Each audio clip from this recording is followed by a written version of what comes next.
première fois qu'on fait un daily recap, c'est encore envisageable de repasser sur des weekly. J'avertis d'avance, on va résumer la séance qui s'est passée hier. Le seul truc, c'est évidemment, je vais avoir du mal à publier la vidéo le jour même où je fais la séance, parce que généralement quand je fais la séance, ça prend 4 heures dans une journée, 4 heures en moins, c'est plutôt conséquent, tu vois. Et j'aimerais bien faire autre chose de ma vie que des vidéos où je résume mes perfs. Mais bon, les amis, sans plus tarder, on va commencer. Aussi, pendant que je mets le tracker Upper, je tiens à préciser tout simplement que dans les vidéos, le temps alloué à chaque exercice ne sera pas le même. Ça va dépendre de est-ce que j'ai des choses intéressantes ou non à dire sur certains exercices. Des exercices qui sont très peu intéressants pour vous, et tout simplement, je vais soit ne pas en parler du tout, soit en parler très peu, soit il n'y a pas de troisième option.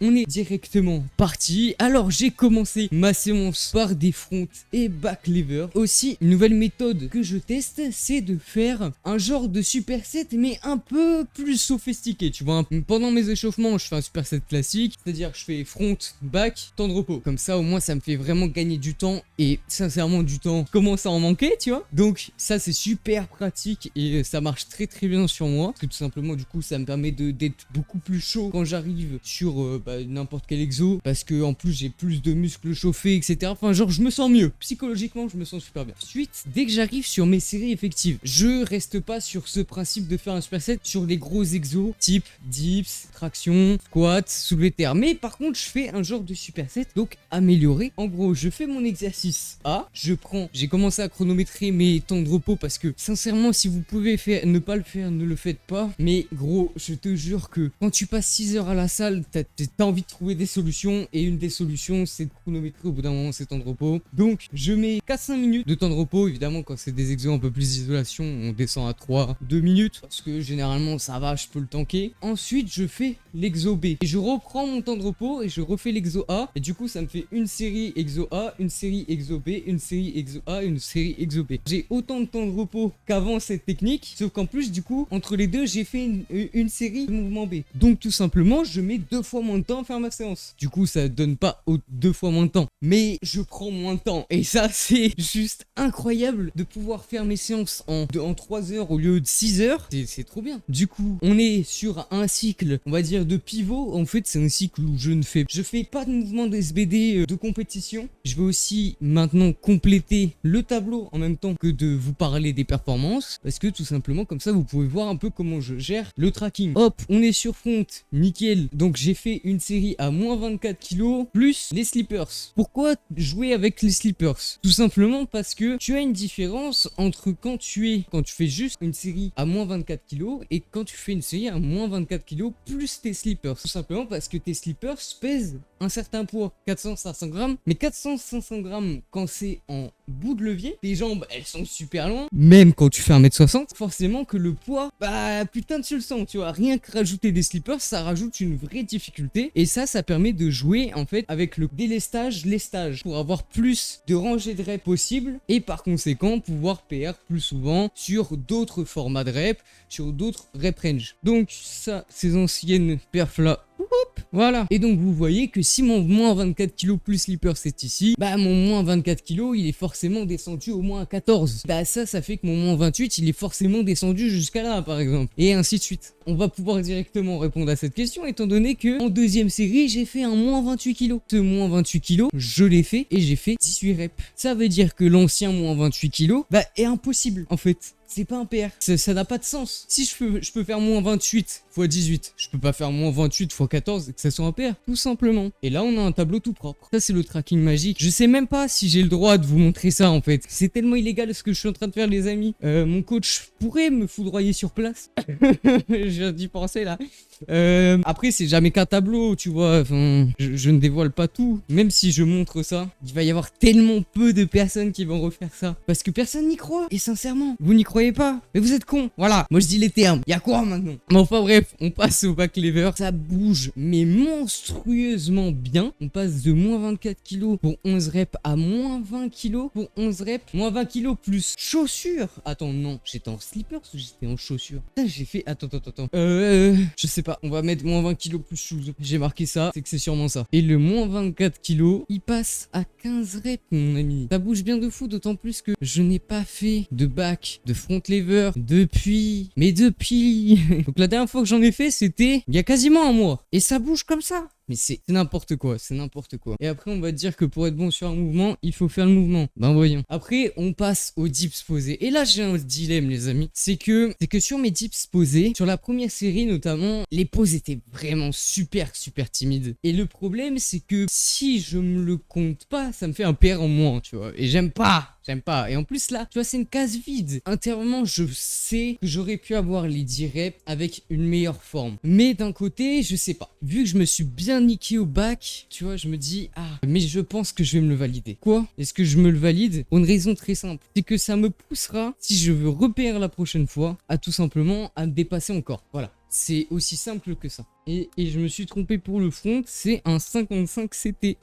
Parce que oui, mon but était de faire une minute. Ça s'est pas passé comme prévu. Que revenons aux dips. En deuxième série, j'ai fait un 16 kg 375. Et pourquoi en fait un chiffre aussi précis, vous allez me dire? Tout simplement parce que je fais du micro-loading. Ou en tout cas, déjà beaucoup plus micro-loadé que 3/4 des pratiquants de muscu. Pourquoi? Parce que c'est plus simple de rajouter 100 grammes sur un PR que de rajouter 1 kg. C'est logique. Ce jour-là au dips, j'étais gaze. Et donc, quand j'ai vu ça, j'ai un peu baissé les perfs que je voulais faire. Tout simplement, quand tu vois que ça va pas, il faut que tu ailles chercher les PR les plus simples. Et donc là, j'ai vu que j'avais un trou de 2 ici. Tout simplement, j'avais un 16-25. Ça a l'air d'être une perf relative. Ah putain, j'avais pas vu. Mais il y avait un PR tellement plus accessible juste ici. Parce que si je peux faire 16 kg, 25 x 18, bah forcément qu'ici, ça peut pas être 6. Donc j'aurais pu mettre 6,125. Oh putain, mais gros, je suis con. Bah toujours est-il que du coup, j'ai tenté celui-là parce qu'il me semblait accessible. Au final, il l'était moyennement. Mais bon, j'ai réussi à le passer vraiment tout juste. Et donc, on peut remplir une petite case. Et ça fait plaisir. Et enfin, je me suis terminé sur mes dips avec un PDC. J'ai fait 25 reps, soit pile poil ce qu'il me fallait. Évidemment, comme je vous ai dit, en 6-7, comme vous voulez, j'ai pas encore trouvé de vrai nom. J'ai couplé donc mes dips avec les chin-up, compression complète. Et première série, j'ai loupé mon père. Voilà, ça arrive, je devais en faire 7, j'en ai fait que 6. J'avais un groove de merde, j'étais une merde, pas grave. Deuxième série, j'ai réussi tout pile, 3 kilos pour 10 reps. La dernière n'était pas compressée, mais si j'avais pas chié dans la colle sur toute ma série, je sais que je l'aurais eu, donc je me le valide en toute honnêteté intellectuelle. Ensuite, j'ai fait un slow chin-up en finisher. Et donc là, je l'ai fait au PDC, du coup. Et donc, j'avais juste besoin de faire 22 CT pour que ça soit en PR. Et j'en ai fait 27. Bon, côté curl, voilà, j'annonce que normalement, je suis censé faire la première compétition street curl. Seul problème, c'est qu'à l'heure actuelle, je pèse 64,5 kg. Je me suis pesé ce matin. Et je ne sais pas si je la fais en moins de 60 ou en moins de 65 kg. Parce que cut 4,5 kg, en sachant que là, je suis mais sous rétention d'eau, mon pote. Je suis le bonhomme Michelin. Donc c'est totalement envisageable. Qui plus est, je veux profondément finir mon cut parce qu'en fait je m'étais lancé un défi qui était d'avoir le six pack, tu vois, parce que je l'ai jamais vu de ma vie, tu vois, et c'est quand même un truc insane quand tu as vécu toute ta vie en étant obèse que de voir son six pack pour la première fois. Et le problème c'est que je l'ai pas atteint, tu vois, même déshydraté, j'ai su que j'avais les abdos en question, tu vois, j'ai senti sous mes doigts les 2 derniers abdos. Mais seul problème c'est que ils étaient invisibles et pourtant c'était pas faute d'être déshydraté comme un enculé. Mais d'un autre côté, je me suis tellement restreint pendant 1 an parce que je ne savais pas sécher que là genre juste je me suis fait une semaine off, j'ai mangé n'importe quoi. J'ai beaucoup de mal à relancer la dynamique d'un cut. Donc pour le coup, j'hésite encore. Je crois que j'ai jusqu'au 15 mai pour me décider autour de ça, peut-être le 19 mai. Donc vous saurez ce qui va se passer dans les prochaines semaines, prochains jours. Je vous tiendrai au courant de l'évolution de mon poids. Je suis en train de finaliser aussi la création d'un tracker de poids de corps. Voilà, donc je fais plein de choses, notamment jouer à Minecraft. Du coup, je fais plein de choses et j'avoue que ça fait partie d'une des choses, le cut, que j'arrive pas à bien relancer et à bien réaliser. Et d'un côté, j'ai envie de bulk pour devenir un monstre, tu vois. Rien que là, j'étais bien rempli d'eau, tu vois. Étrangement, j'avais toujours un peu de veine au biceps, à l'épaule, au pec. Et du coup, ça m'a bien rempli, tu vois. J'étais bien rempli, je suis toujours bien rempli en vrai. Donc, il y a ce côté-là que j'aime bien, mais ne plus voir mes abdos, ne plus voir tout ça, ça me fait peur de fou parce que, bah, en tant qu'ancien obèse, tu vois, c'est terrifiant de même plus être lean. Donc, si je bulk, tu vois, je suis obligé d'être lean. Et pour ça, il faut que je reparte d'un pourcentage de masse grasse un peu moins élevé, donc que je continue à cut pour avoir une marge un peu plus confortable. Sinon, je sais que psychologiquement, ça va me tuer, tu vois. Mais enfin, pour revenir au curl, j'ai fait un 28 kg 75 pour 14 reps. C'est du micro-loading et ça me permet tout simplement d'ajouter 125 grammes. Et ajouter 125 grammes, ok, sur une séance, c'est négligeable. Ajouter 125 grammes sur 2 séances, toutes les semaines, sur des petits mouvements comme ça,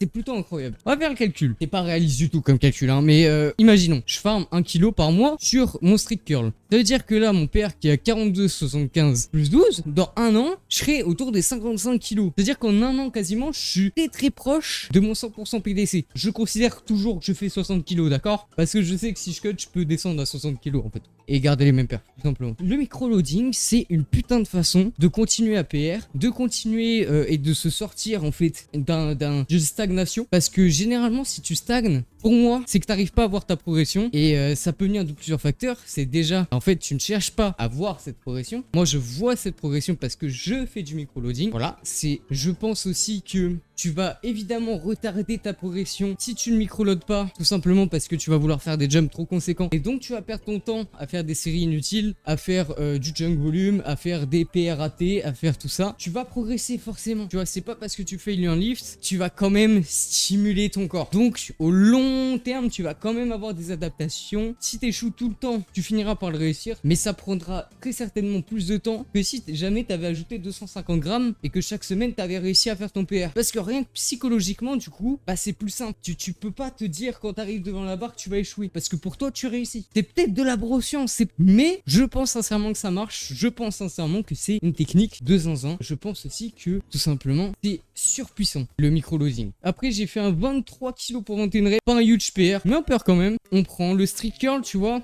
Ça bouge mais tranquillement. Et j'ai fini par une slow rep où j'ai mis très peu de poids. Mon objectif c'était de faire 1 minute. Et est-ce que j'ai réussi? Bah oui.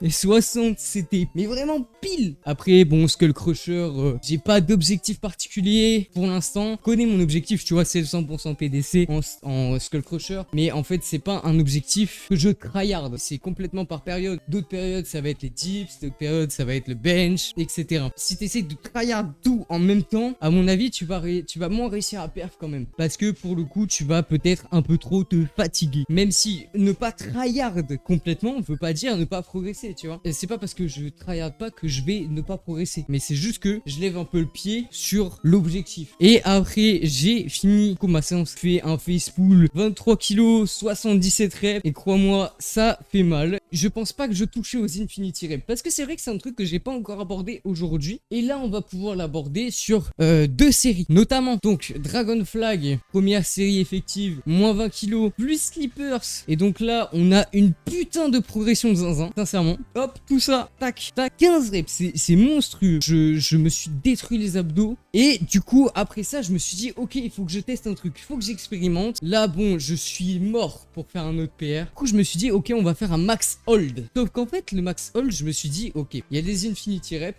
et ben on va essayer de taper un infinity hold. Bah, je pense avoir réussi. Parce que mon hold n'a pas duré 1 minute, n'a pas duré 2 minutes, il n'a pas duré 3 minutes, il a duré 4 minutes. Et en fait, pourquoi est-ce qu'il a duré 4 minutes? Bah tout simplement parce que j'en avais marre. La musique devenait nulle. Le délestage que j'ai mis, c'est vraiment pixel perfect sur le fait que je puisse tenir à l'infini. J'avais l'impression de n'avoir aucune stimulation. Alors évidemment, au bout des 4 minutes, je commençais à sentir que mes abdos, ils étaient en mode ouh, mais je pouvais continuer encore. Donc je me suis arrêté là. Je pense avoir touché à mon infini hold, objectif hold 4 minutes au PDC. Et j'ai touché ce concept là sur un autre exo, les lateral raises Dumbbell Straight Arm Pose. En fait, c'est ça. Première série, 8 kilos pour 13 reps. Très bien bougé. Ça fait très peu de temps que je fais l'exo. Tout simplement parce que je viens de l'ajouter dans ce cycle. Mon 6 a sûrement bougé aussi. Mon 4 a sûrement bougé aussi. Pour l'instant, je reste sur cette variante perfect form. Et dès que je ne suis plus parallèle au sol, c'est-à-dire dès que je suis là, je ne compte pas la rep. J'arrête la série. J'ai encore une marge de progression avec la perfect form. Une fois que j'aurai plus le marge de progression avec la perfect form, je passerai en strict. Strict, pour moi, ça veut juste dire de ne pas se balancer, de ne pas tricher la répétition. Je serai un peu plus tolérant avec le fait de, au fur et à mesure de la rep, de plus être forcément parallèle au sol. Et une fois que j'aurai plus de marge de progression non plus, plein de façons différentes de continuer de relancer sa progression sur un mouvement. Une des progressions possibles, c'est d'augmenter ses infinity reps, c'est-à-dire de faire passer son 4 kg de 22 reps à infinity. J'ai testé pour la première fois l'infinity rep parce que je me suis dit, ok, le 4 kg va être dur à faire bouger. Je me suis bien cramé sur la 8 kg. En tout cas, les épaules, je les sentais qu'elles tiraient bien, tu vois. Donc je me suis dit, on va mettre 2 kg, hein, parce que j'ai pas encore testé. Et on va faire un max de reps à 2 kg. J'en ai pas fait 30. J'en ai pas fait 40. J'en ai pas fait 50. Et je pense que vous avez compris que ça va durer assez longtemps ce petit jeu. Donc je vais directement vous dévoiler à combien je suis allé. Je n'ai pas fait 100 reps. Parce que j'en ai fait 101. Comment te dire que c'était une torture mentale parce que la brûlure, tu sens dans tes épaules, mec, c'est n'importe quoi. Et ça te détruit en fait. Moralement, psychologiquement, tout ce que tu veux. Mais en fait, je faisais mes reps. Je prenais un rest pause, je pouvais en refaire 5 strict. Si j'essayais d'en faire une 6ème, ça me brûlait trop, tu vois. Du coup, 5 reps, rest pause, 5 reps, rest pause, 5 reps, rest pause. Et en fait, à partir du moment où je peux encore en faire 5 après mon rest pause à 100 reps, j'estime que là, je tape dans l'infini. Et peut-être qu'à 200, ça m'aurait tellement brûlé que j'aurais dû descendre à 3. Mais sauf que j'aurais pu encore en gratter à 3. Jusqu'à peut-être 250. Et à 250, je pouvais en faire qu'une après chaque rest pause. Et bah ça m'aurait monté à 300. Peut-être même plus. Donc tout simplement, j'ai touché l'infinity rep sur les lateral raise to dumbbell straight arm pose. C'est un truc que j'ai jamais essayé, je commence à expérimenter tout doucement avec, c'est insane. Si vous voulez en apprendre plus sur les infinity reps, sur même plein de choses, allez voir toutes ces vidéos, il y a aucune vidéo qui n'est pas un banger. Je suis persuadé que si vous cherchez bien, si vous regardez toutes les vidéos, il y a des infos dessus et vraiment c'est